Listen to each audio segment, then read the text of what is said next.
Hey there, my name's Bonus, and today I'm going to talk to you about the different ways you can use PvP in your games. Well, hello there. Oh, how delightful.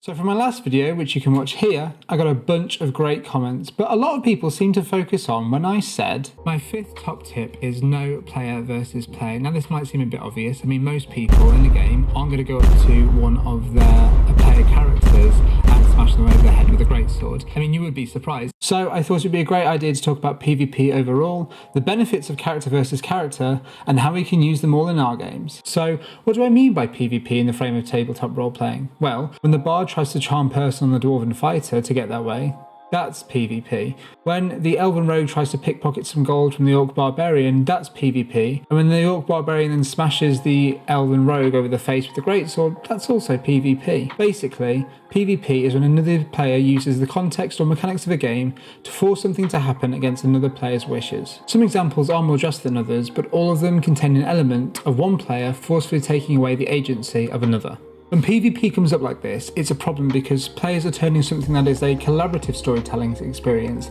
into something that's not collaborative but combative or competitive. Most of the time, players walk away from a session like this feeling frustrated, and at worst, it can mean that a player never returns to the table again. There are some really easy ways to prevent this outcome though, and whether you're directly involved in it or whether you're just sitting off to the side, I'm going to give you some great tools to stop PvP ruining your games. I'll even suggest a few ways that character versus character could actually make your games better. So stick around, and if you want more videos like this, subscribe and turn on those notifications. And as we get stuck in, give this video a like if you're ready to have PvP improve your games.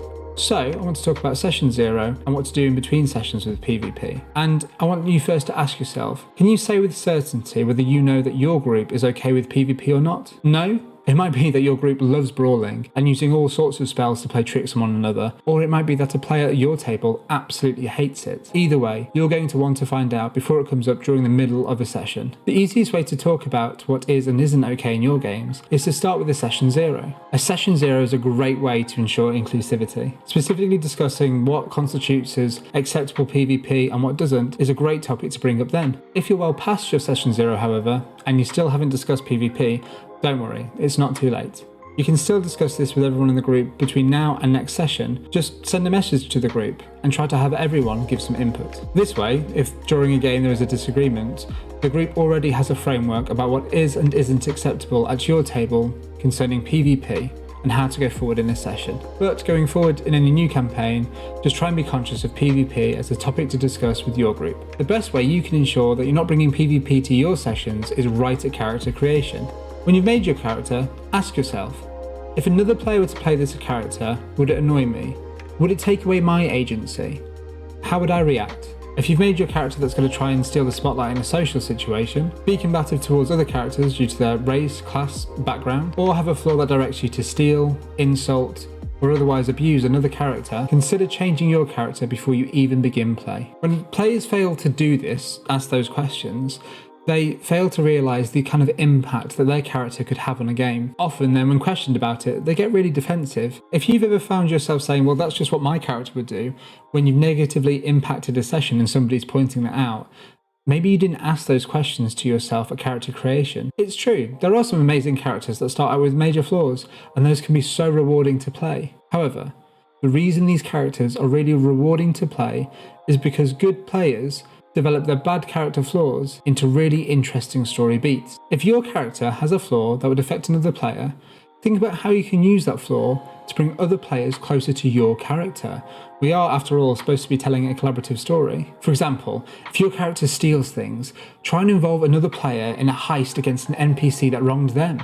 Or, if your character is a braggart, try bragging about another player's character to make your character look better. Most importantly though, have your character learn and adapt. When the world pushes back against your character flaw, don't double down, try and show some understanding. If it is just what your character would do, explain why. Confide in another player's character. Maybe your character grew up poor, and now stealing for them is just a habit. Or maybe your character is quick to violence, because that's the only way that they ever knew how to survive.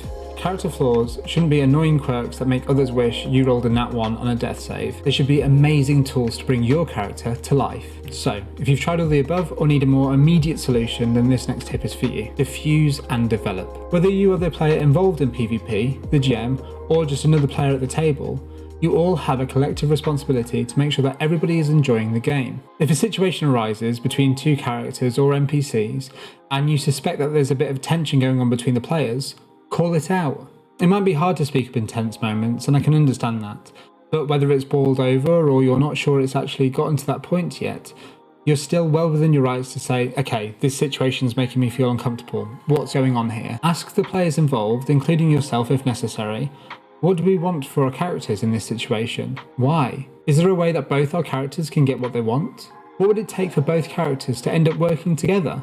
And then, develop the narrative around these player answers. Most of the time these situations only arise because one player feels like their agency is being taken away by another. Develop the narrative by giving the players back their agency and direct everyone at the table to be more inclusive. If, after all that, a player still refuses to cooperate, discuss the outcome of the scene without using mechanics. No session should ever use game mechanics to solve real-world issues, and an argument between players is a real-world issue in most cases. When a player feels that their agency has been taken away, it's already gone beyond the scope of the game and it needs to be addressed. So, if there's ever tension in your game, diffuse the situation by calling it out, then ask questions to develop the narrative based on those answers, and the story will move forward. So a great form of PvP is actually character versus character and has nothing to do with players butting heads at all. In your game, if you want some element of your character's flaws, beliefs or goals to impact another player at the table, that's totally an option. All you have to do is locate with the people that you're going to affect first. Because tabletop role-playing games are a collaborative storytelling experience, whilst your character may have secrets that they don't want the other characters knowing, that doesn't mean that you shouldn't get the other players involved at the table. Tell the other players about a secret your character has, and involve the other players in ways that you can all bring it to light, especially if it affects their character. By discussing your flaws, goals, and beliefs with other characters from the start, you can directly develop PvP in your games to be really interesting story beats. But best of all, you can do this during a session too. If another player character does something that your character doesn't agree with, say so, out of character, but then let them know whether you're okay as a player with it going ahead or not. Don't leave people guessing. For example, maybe another player wants to steal something from you, and you're okay with that for now. Tell people. Maybe you could make it into a story piece. Maybe your character doesn't notice for now, but a few days down the line, they become distraught and start asking the rest of the party questions. Eventually, it might be fun for your character to have that confrontation with the other character. It could be a fun part of the story, but make sure it's agreed upon first. Let them be aware and either go along with your plan, or tell them it's not for you. You could roleplay your character being distraught at the theft and having a whole scene with it. It means more roleplay for you and the rest of the party. Inter-party conflict can ensure that the party grows and develops the narrative together, but only when it's character versus character, and not when it's PvP. You have to make sure that everyone's okay with what's going on at the table. So those are my ideas on how you should handle PvP in your games. If you learned anything new from this video, feel free to give it a like, and subscribe and hit that bell icon to be notified every single time I upload a new video for you. And if you still want more ways to be a better role player, I have 7 tips in this video right here. Until next time though, I am Bonus and you've just used your bonus action to Rainbow. I don't know what that means either, but we'll get there. YouTuber hand thing, what?